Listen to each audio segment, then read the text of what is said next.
G'day, this is Captain Noob, and this is the Glock pistol. This is a standalone pistol type weapon, complete with custom animations, meshes and textures, obviously.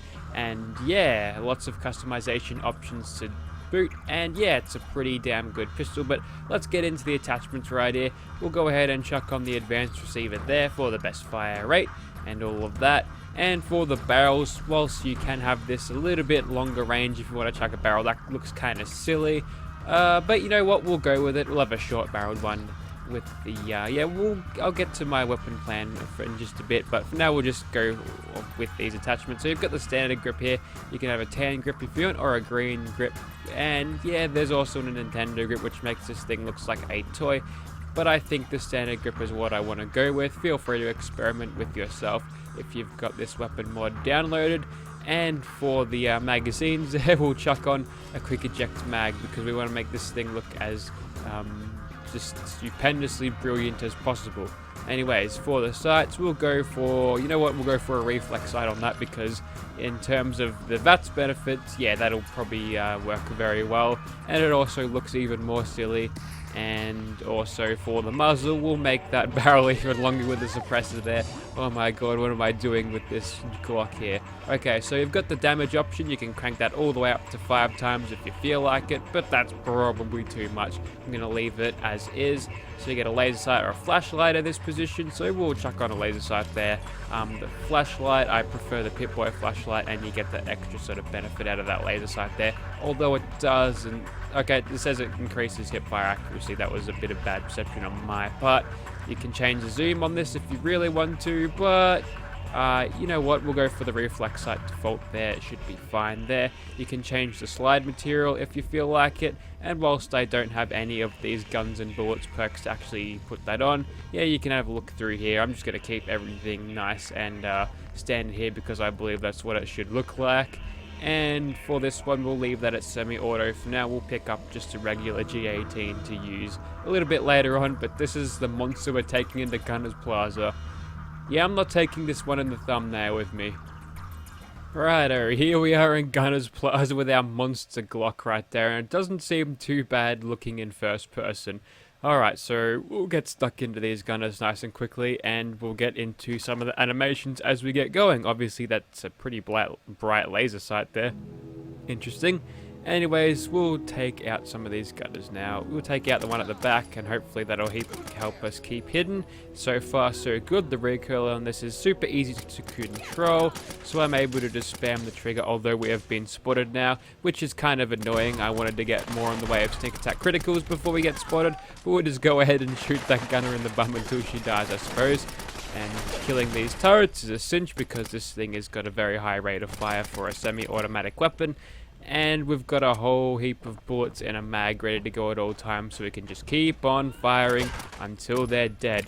There we go, a little bit of hip firing in first person there. You get a little bit of a custom animation there, as well as a sprinting, as you've seen. So that's all well and good there. In third person, this thing does have no animations. That's just the basic 10mm pistol, and I had to take off one of my alternate walk mods because it actually messed around with the bones of the weapon and made all the receivers and things out of place, which was a shame, but you know what, I can survive without those walk mods for a video. Anyway, we'll go ahead and quickly kill this gunner there. Down you go, mate. And there's that custom reload animation there, definitely looking brilliant. Anyways, we'll switch up our Glocks here because this thing is a little bit of an eyesore. And now we have an automatic one with a short barrel, so let's see how this thing does. Now, you might think the recoil on this thing would be extremely high, but it's really not. It's really quite tame, which is kind of nice. So I don't have to reel down on the mouse all that much whilst we're firing. The ammo capacity on this is a little bit lower because we aren't using that massive drum there, but I think it's worth it. Just looks a lot better with just that extended mag in there. So this one is more form over function rather than the semi-auto one, which was a monster but actually performed quite well. So you may be asking me, how does this thing perform in VATS? Well, let's go ahead and find out. We've got this melee dude in here who's just ready to die. Look, he's even brought a power fist to a G18 fight. You're not going very well, are you, Gunner? and with a couple of shots there to the head, he is a dead man. And this thing is seeming to be performing really well in Gunner's Plaza here. So yeah, it's ticking all the performance boxes, and even though we are on very hard mode with the half damage penalty, I'm having a good enough time killing these gunners. It's not too long and it's not too short, but you might even see this thing be a little bit more powerful than this if you play on lesser difficulties. So yeah, it'll be even more useful for those of you who do. Anyway, we'll just hip fire that gunner down. Oh man, I love the Glock. And quickly get rid of the rest of these turrets, and that'll be it for Gunner's Plaza. So yeah, I don't think I need to sum up much of my thoughts on this. You've seen this for yourself, you can make your own assumptions, but yeah, this thing is great, excellent to use, excellent custom animations and meshes and textures. Very, very well presented weapon mod. We'll move on to Fallons now, and then we'll get to Swan. Okay, so here we are with Fallons, and it's time to bring out the monster Glock once again, and we'll get stuck into these super mutants as quickly as possible. Now, I usually don't test pistol type weapons or any type weapons on these super mutants, but I'm wondering if you'd like to see this become sort of a mainstay in my weapon videos, because yeah, I'm enjoying taking out these super mutants, a little bit different from taking out the gunners all the time, so yeah, I think it's worth it.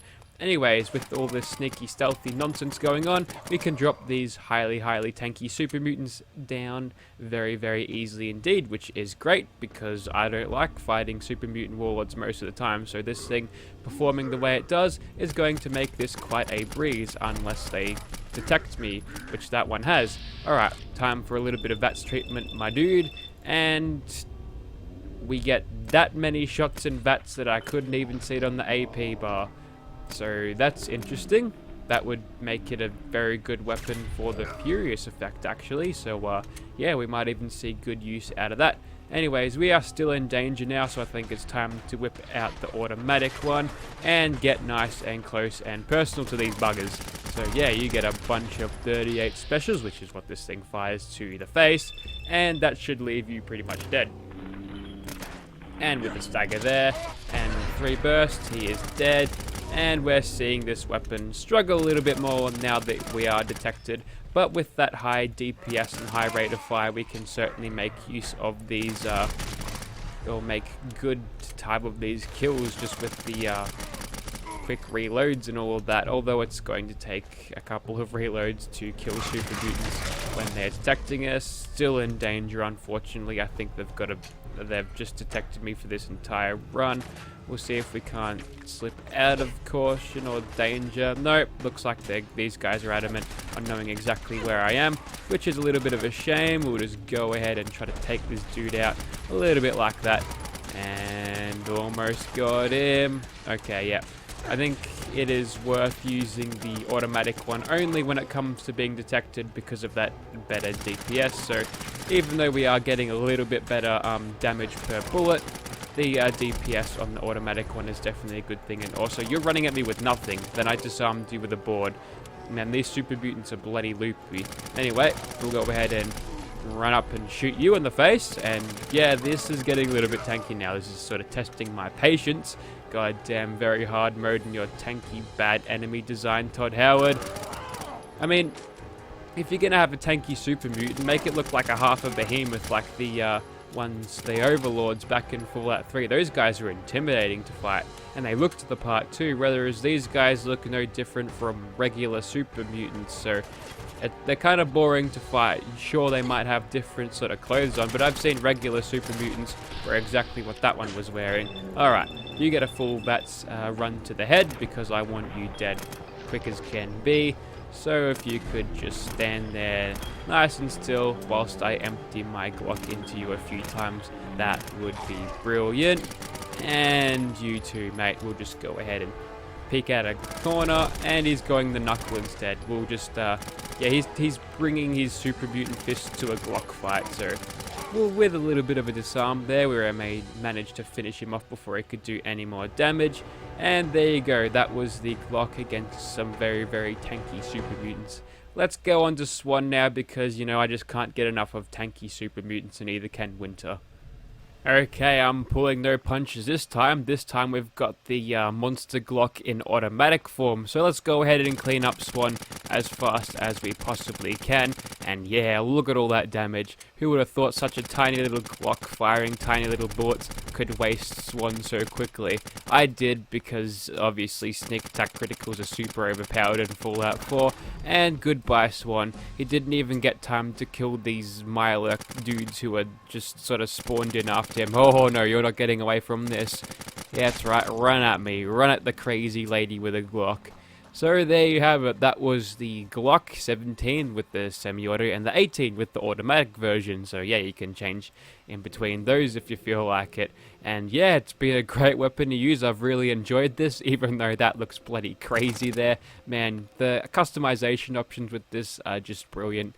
I like how you can turn this thing into a monster if you feel like it, but you don't really have to, because this thing performs pretty well even without all the crazy modifications onto it. So if you'd like to see this weapon in your game, be sure to check out the description. There shall be a link down there for all of your modding needs. If you're on PC or Xbox One, you have access to this. I've actually checked that out, so yeah, I'm done my homework this time. If you'd like to see more of this Winter character right here, yeah, go watch One Hit Wonder. That's a series where Winter is the sole survivor of that. So yeah, she does a lot of things in that. And if you want her in companion form, there shall be a link or a little annotation at the end there if I remember too. Thank you for watching, guys.